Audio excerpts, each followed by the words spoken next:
The African grey parrot is a much sought after domestic pet the world over. African greys occur in nature in 20 range states, spanning the equatorial region of the African continent. In order to meet the demand for African greys, South Africa has been established as one of the leading countries for the legal and humane breeding of these birds. There are almost 100,000 breeding African greys at more than 1,600 breeding facilities all over South Africa.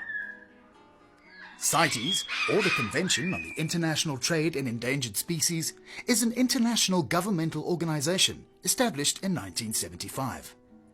Its function is to regulate the international trade in endangered species. All endangered species are divided into 3 categories or appendices, with Appendix 1 being the most endangered. The upcoming 17th Conference of the Parties to CITES, also known as COP17, will be hosted by South Africa. Here, some member countries, such as Gabon, will propose that African grey parrots be uplisted from Appendix 2 to Appendix 1. In order for a species to be upgraded to Appendix 1, it must be under serious threat of becoming extinct in nature, and all commercial trade of the species is prohibited. The Parrot Breeders Association of Southern Africa, or PASA, strongly objects to this proposal and doesn't believe that it is justified. Of the 20 range states where these birds occur, there is no evidence of exploitation in 7 of these regions. Of the remaining 13 range states, exploitation stopped more than 10 years ago in 9 out of those 13 countries. The other 4 countries stopped exploitation respectively in 2013 and 2014, and 2 countries, being the DRC and Cameroon, carried on in 2015. CITES did not approve any African grey export quota for 2016. There will therefore be no exports from Cameroon and the DRC for the next few years.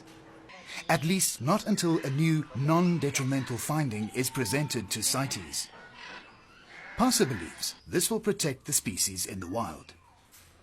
Appendix 2, with a 0 quota, prohibits the trade in wild caught birds. An uplisting to Appendix 1 will have quite the opposite effect, as it will also ban all exports of captive-bred African greys. If South Africa cannot trade further in African greys as a result of the fact that they are now on CITES 1, there will be a greater demand for wild-caught African greys again. That can increase smuggling of African greys, and that is certainly not in the interest of the birds in the wild. More than 65,000 African grey chicks are bred in South Africa each year, under strictly controlled conditions. The vast majority of these birds are exported to markets in the Middle East and Far East. Since September 2015, no African greys caught in the wild are permitted to be imported into South Africa. About 5,000 chicks are retained each year for future breeding stock. South Africa has a well-organized and controlled legal African grey industry. South Africa is the most successful breeder of African greys worldwide, and 7 out of every 8 African greys that's traded internationally was originally bred in South Africa. According to the Gabon proposal, between 40 and 60% of wild-caught birds die before they reach their final destination. If South Africa breeds 75,000 babies a year, this represents about 150,000 birds that can be saved from the wild. African greys take up to 5 years to reach maturity and can breed for up to 40 years in captivity. When not breeding, the birds are kept in communal aviaries. Meticulous records are kept of each bird's breeding record.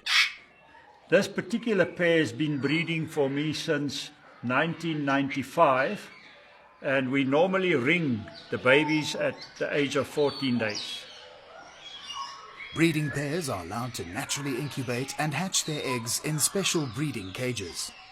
African greys are excellent parents. We don't interfere with their breeding cycle by removing the eggs from the nests for artificial incubation. Between the ages of 4 to 6 weeks, the babies are removed for hand rearing in specially equipped nursery facilities. This is a typical African grey baby hand rearing facility. However, in my area it is not the breeding season for African greys. That is the reason why we are not involved in hand rearing at this moment. The parrots are kept on a healthy diet that contains all the necessary nutrients to ensure a successful breeding program. As part of a well-balanced diet, we also supply the birds with a variety of freshly cut greens every day. In South Africa, a possible uplisting of African greys to Appendix 1 will also have a huge negative impact on the more than 2,500 workers in the African grey breeding industry. There's about 1,600 breeders of African greys in South Africa, and over 20,000 people is dependent on the income of the African greys. If we cannot export African greys anymore, those people will lose their livelihoods. The Gabon proposal for the uplisting of African greys to Appendix 1 contains several inaccuracies about captive breeding in South Africa that are all refuted by the local industry.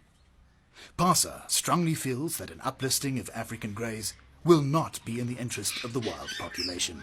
We will partake in the upcoming COP17 meeting, and we already called on the South African government not to support the uplisting. At the meeting, we will also call on all the other countries not to support the uplisting.